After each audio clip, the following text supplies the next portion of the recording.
নমস্কার বন্ধুরা, মালতীর হ্যাংলা ছেলে তোমাদের সবাইকে স্বাগত। আজকে দেখো তোমাদের জন্য দারুণ একটা রেসিপি নিয়ে এসেছি। আজকে অনেক দিন বেশ ভোলা মাছের রেসিপি করা হয় না, আজকে মাছগুলো বেশ ভালো বড় বড় আছে, দেখো কত সুন্দর। তাই মাছগুলো কেটে ভালো করে ধুয়ে তেল হলুদ মাখায় নিছি, মানে নুন হলুদ তেল হলুদ না, কড়াইতে তেল দিয়ে দিয়েছি, তেলটাও গরম হয়ে গেছে। আজকে ভোলা মাছের আমি সর্ষে পোস্ত করবো, তাই মাছগুলো আমি ভালো করে ভেজে নিচ্ছি।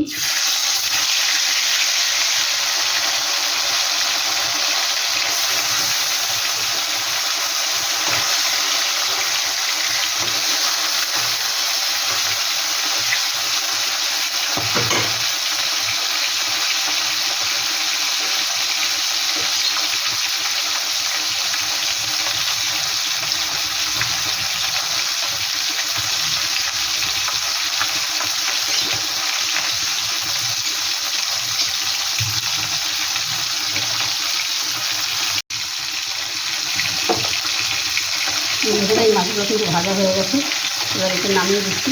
একদম খুব কড়া করে ভাজবো না, ভোলা মাছ কিন্তু এগুলো কড়া করে ভাজলে খেতে ভালো লাগে না, তাই আমি কিন্তু খুব কড়া করে ভাজি নাই, আবার একদমও হালকা ভাজি নাই।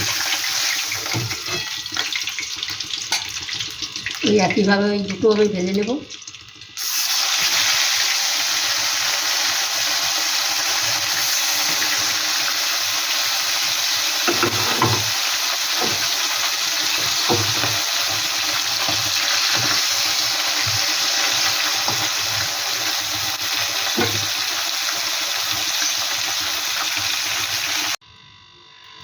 তো বন্ধুরা, মাছগুলো কিন্তু আমার সম্পূর্ণ ভাজা হয়ে গেছে, দেখো খুব একটা কড়াও করিনি, একদম হালকা, একদম হালকা করিনি। আর এইভাবে ভোলা মাছ ভেজে খেয়ে দেখবে, দারুণ লাগে কিন্তু। ওই তেলে কিন্তু আমি রান্নাটা করে নেব। আর বন্ধুরা, আমি এটা আষাঢ়ি ভোলা করব। এখন মনে মনে ভাবলাম এটাতে একটা আষাঢ়ি ভোলা করে দেব, বন্ধুদের সাথে আষাঢ়ি ভোলাটা শেয়ার করে নিই। আমরা তো অনেক ধরনের অনেক রকম ভোলা মাছের তৈরি করে খেয়েছি, ভোলা মাছের পাতুরি, ভোলা মাছের পাতায়, অনেক ধরনের ভোলা মাছের ঝোল, ভোলা মাছের মাখা মাখা, মানে অনেক ধরনের করছি। আর এটা আমি এখন আষাঢ়ি ভোলা করব। দিয়ে দিলাম কালো জিরা ফোড়ন, দিয়ে দিচ্ছি সামান্য একটু পেঁয়াজ কুচি, এটাকে একটু লাল লাল করে ভেজে নেব। মিষ্টিটা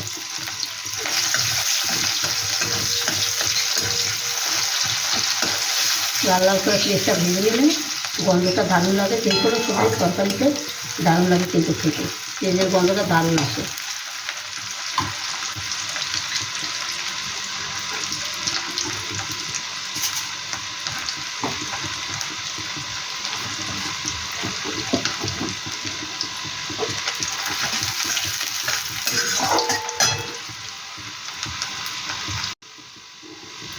বন্ধুরা দেখো, পেঁয়াজটা কিন্তু একটু লাল লাল হয়ে গেছে আমার। এখানে এবার দিয়ে দিচ্ছি আমি সেই যে আমি তোমার মশলাটা তৈরি করে রেখেছি, পোস্ত আর এদিকে সর্ষে আর টমেটো একবারে পেস্ট করে নিয়েছি, সেই পেস্টটা আমি দিয়ে দিচ্ছি।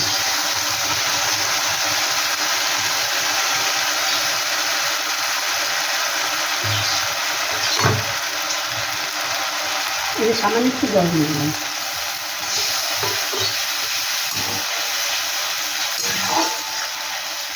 এখানে মশলার ভিতরে কিন্তু আর আমার কোনো জিরার গুঁড়ো, ধনিয়ার গুঁড়ো, এই সমস্ত কিছু যাবে না। দিয়ে দিলাম হলুদ আন্দাজ মতন,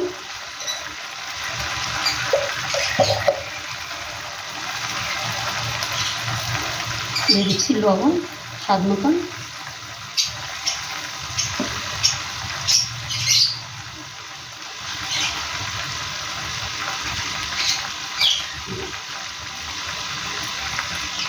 একটু কাশ্মীরি লঙ্কার গুঁড়ো দিয়ে দিচ্ছি কালারের জন্য।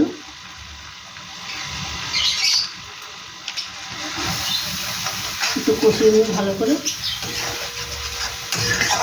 আর এখানে সর্ষে ফেসে দেওয়া, তো এগুলো খুব একটা কষানোর কোনো প্রয়োজন নেই।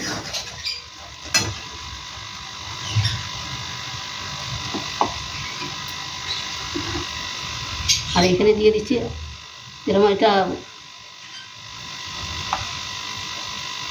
আষাঢ়ি ভোলা হবে, তাই এই যে আচার দিয়ে দিলাম, খেতে অসাধারণ লাগে বন্ধুরা।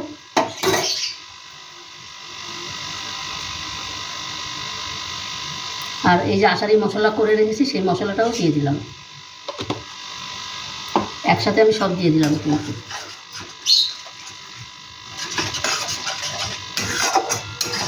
মশলাটা কিন্তু খুব সুন্দর কষানো হয়ে গেছে, দেখো তেলটা খুব সুন্দরভাবে ছেড়েছে। এইবার আমি মাছটা দিয়ে দেবো।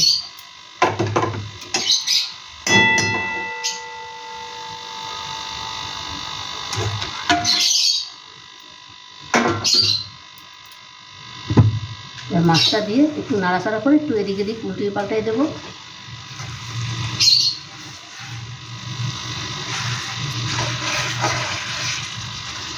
দারুণ একটা গন্ধ আসছে, মানে এদিকে আচার আছে, আমের আচার, আর তোমার আচারি মশলা আছে, দারুণ একটা সেন্ট আসছে।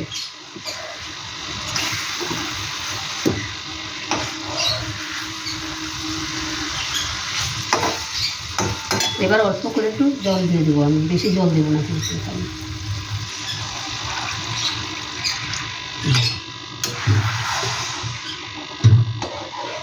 ও কালারটা হয়েছে কি দারুণ, দেখো অসাধারণ। এভাবে আবার তৈরি করে খেয়ে দেখবে বন্ধুরা, অসাধারণ লাগবে কিন্তু খেতে, দারুণ। যেও ভোলা মাছ এভাবে না খায় সেও কিন্তু ভোলা মাছ চেটে পুটে হাত চেটে পুটে খেয়ে নেবে। আর এই এক তরকারি দিয়ে কিন্তু তোমাদের খাওয়া কমপ্লিট হয়ে যাবে। তবে এটা একটু ঢাকা দিয়ে, আমি বেশি সময় না, 5 মিনিটের কম রান্না করলেও এটা হয়ে যাবে। দেখো মাছটা কিন্তু হয়ে এসছে, হয়েই গেছে কড়াই, আর কত সুন্দর কালারটা হয়েছে দেখো, আর দারুণ একটা সেন্ট হয়েছে, অসাধারণ। বন্ধুরা রেসিপিটা কেমন লাগলো তোমরা লাইক কমেন্ট শেয়ার করবে, বেশি বেশি করে শেয়ার করবে। রেসিপিটা ভালো লাগলে প্লিজ প্লিজ আমার চ্যানেলটা একটা সাবস্ক্রাইব করে দিবে। এর আমি কিছু ধনেপাতা অ্যাড করছি।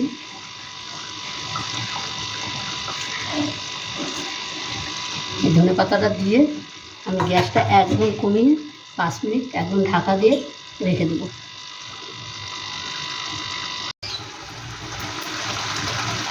বন্ধুরা 5 মিনিট বাদে কিন্তু আমি ফিরে আসলাম। এবার এটা আমি নামিয়ে দিই। আর তোমরা একবার দেখো কালারটা অসাধারণ, আচারের জন্য কালারটা কিন্তু আরও দারুণ হয়েছে। এবার আমি নামিয়ে দিই।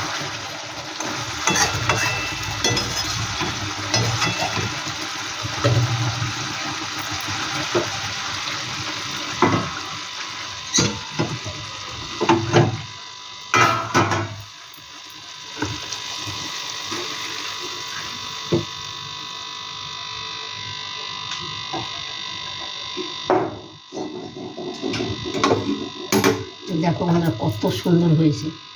বন্ধুরা রেসিপিটা ভালো লাগলে তোমরা লাইক কমেন্ট শেয়ার করবে, বেশি বেশি করে শেয়ার করবে। ভালো লাগলে প্লিজ প্লিজ আমার চ্যানেলটা একটা সাবস্ক্রাইব করে দেবে। তবে বন্ধুরা আজকে আসছি, কালকে আবার দেখা হবে নতুন কোনো রেসিপি নিয়ে। তোমরা ভালো থেকো, সুস্থ থেকো, টাটা, বাই বাই।